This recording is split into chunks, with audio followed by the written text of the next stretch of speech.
Parenting time, 95% of the time, is a much more time-intensive and litigated piece. Either of those things could become true when all is said and done. People might just have random agreements that the judge is fine with. They can delve so much deeper into those things and kind of see how those dynamics work. Hi, everyone. I'm Katie VanDeusen. I'm the managing partner at Sterling Hughes, and I'm here on my podcast with partner Nina Kelly. Thanks so much for joining me today, Nina. Thanks for having me. Good morning. Good morning. So, today we are going to be delving into legal issues involved in divorce cases. And we're going to break that down to primarily focus in on child related issues. So, Nina, from your perspective, what are the biggest legal issues involved in a divorce case when it comes to child related issues? So it's kind of a broad question just because obviously the kids are they're, essentially half of the divorce when the kids are involved. I would say the first clarification I always have for people is like, we don't call it custody anymore, but it's basically just a rebrand. Now we call it the allocation of parental responsibilities. And it's broken down into decision-making and parenting time. And I would say parenting time 95% of the time is a much more time intensive and litigated piece. Decision making sometimes it can be, but typically decision making is not as much of the focus. Would you kind of agree with that? Yeah, I would agree. I think Yeah. maybe the decision making is a little bit more straightforward, Mhm. especially with maybe older children who have already kind of gotten into a groove of their pediatrician, their where they go to school, what extracurriculars they've done in the past. So I think maybe when it comes to younger children, it may open up the door to maybe a more litigious type of case. Yeah. Um, but I definitely agree. The parenting time is really where I think you find a lot of parents trying to position themselves, and that litigation piece comes into play. Yeah. What about residential placement? Where does that fall into the mix? So I always tell my clients to like not think of it so much because they want to be the one like, well, what's the kid's address? What's the kid's address? I'm like, the kid is going to have two addresses. Like there are now two homes. The kid does not have one address. The only thing this matters for is public school registration. Like people want to say, well, I'm the residential. I'm the residential. I'm like, neither of you is going to be the residential. Okay. Just for school purposes, we're going to have to designate one of you, but that's all that really matters. So I always try to make sure people understand that that's not, again, where they go to school is the important focus, but who has the quote unquote term of residential really doesn't matter now in Illinois. And I always try to remind people of that just because they kind of get it stuck in their head like, well, I want to be the one. And it's like, no, it's really just about the school, right? Like, what school do we want them to go to? Yep. Yeah. And then what would you say, in your experience, is the biggest misconception that people have when it comes to child related issues involved in divorce cases? So I think a lot of people come in and either assume two things. Either dad's going to have every other weekend or it's going to be a 50-50 schedule. And neither of those things are true. Either of those things could become true when all is said and done, but it's not like there's going to be a one size fit all, like, yep, you're getting divorced. Here's what the schedule is going to be type of thing. It's like so unique to each case just because the kids' schedules are different. The parties' work schedules are different. You might live farther away. People might just have random agreements that the judge is fine with.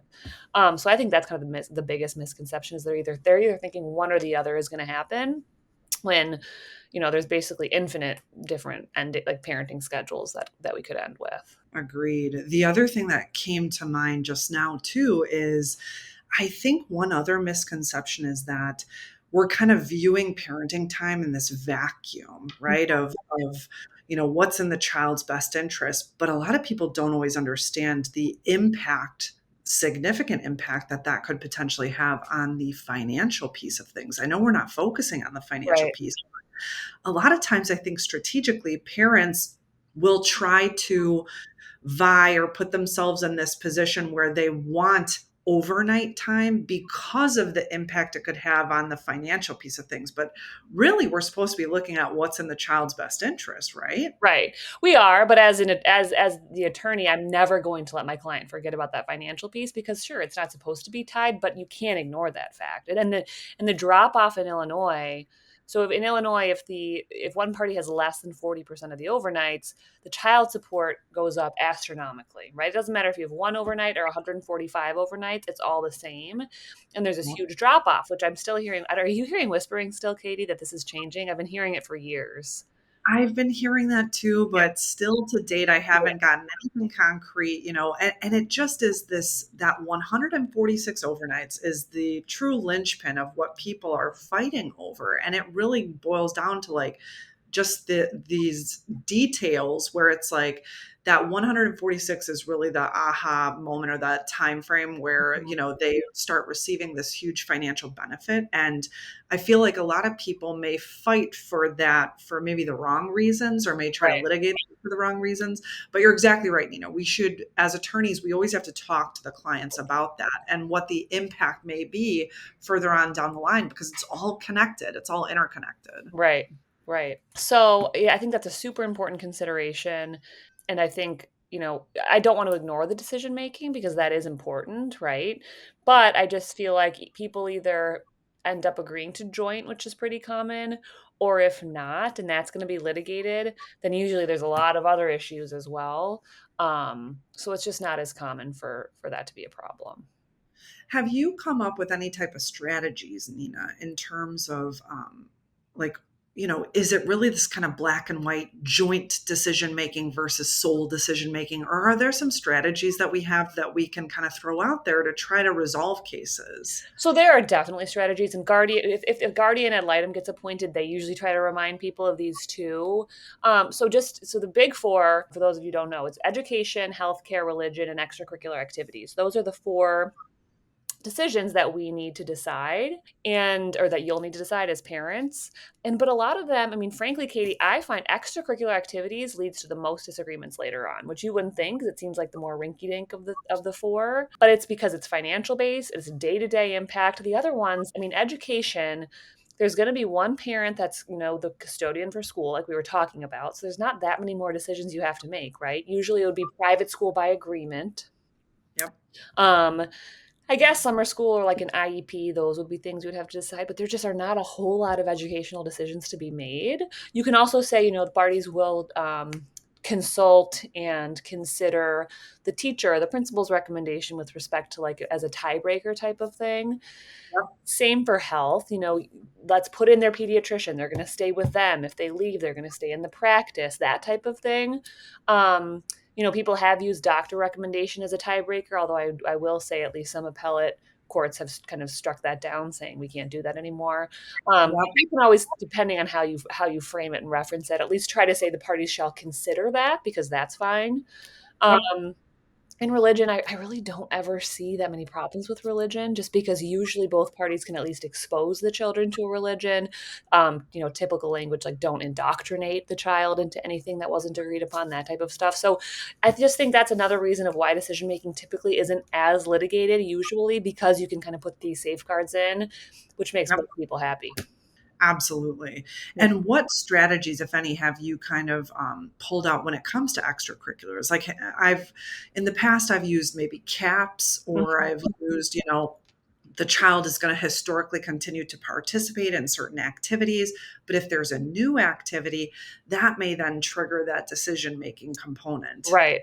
I like using caps a lot. I actually don't end up doing it that often because most of the time parents, as long as it's a joint decision, don't really need it. They're like, yeah, okay. A cap I do use though if one person has sole. Like if the recommendation for some reason is that one parent's going to make the decision and I'm representing the parent who doesn't have the decision making, you want to make sure that the other parent doesn't have carte blanche with the extracurricular credit card to do whatever they want. Yep. Something else that I got from you, I think, a while back was, if you have joint decision making, or even if one party has it, the other party can still sign the child up for activities without consent if it's only on their time and if they pay for 100% of the cost. That kind of makes people happy too, because they feel like they have some flexibility for sure. Definitely. I feel like there's so many options out there in terms of settlement negotiations Yeah. and talking through solutions when it comes to those topics, that, we've got a lot of tools in our tool belts. Right. So that's great. Exactly. Um, and then what are maybe some nuances that you've seen with, allocation of parental responsibilities, how that was previously labeled and how it's labeled now, and maybe some like misconceptions or misunderstandings that people come to you with. So really often, and we actually recently kind of talked about how we explain this to people, but people come to me, well, I want sole custody. I want visitation for them. I want that. And it's not, we just don't call it that anymore. It's very much of, it's not going to be usually all or nothing. Again, sometimes if somebody has sole decision making for all these things, then it would seem that way. But usually it's going to be you either at least have to consult with the other person. The other person's entitled to information about things. So it's very much, I think, more geared towards both parents having involvement regardless of what the decision making is, and not just kind of giving one parent all the power. Would you kind of agree with that? I would. I think most, in my experience, I think judges do try to, I don't want to call it a default because there's not really, it doesn't exist, but I do think that judges, from my experience, will try to, um, go that joint decision Wow. making route. And, you know, absent extenuating circumstances where there's a complete breakdown in communication, maybe there's safety concerns between one parent and the child Mhm. specifically. But most of the time, I feel like they really do champion kind of this co-parenting and this involvement from both parents, again, absent extenuating Yeah. circumstances. And I think almost to a fault.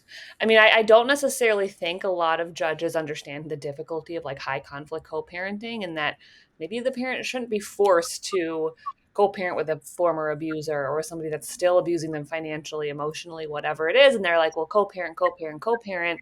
I think Yeah, some judges are more removed, which is when I think we always want to make sure either before the divorce happens or if you're coming back after the divorce, a guardian ad litem gets involved or appointed because they can delve so much deeper into those things and kind of see how those dynamics work. absolutely. And we'll talk, I think, in future podcasts about maybe some different strategies or tools that we can implement, like either co parenting therapy, maybe even a parenting coordinator in highly contentious cases, a GAL, a guardian ad litem, or even maybe even a 60410 evaluation, and what, each of those things implies, and pros and cons to all of those things. Yeah. So, thanks so much, Nina, for joining me today and talking through high level the issues involved when it comes to divorce cases, specifically the child related issues. We appreciate it. Yeah. Thanks for having me. Bye. Bye. You might think that deciding custody is simple, but even small mistakes can change everything. Find out how Illinois courts really decide parenting time in our next video.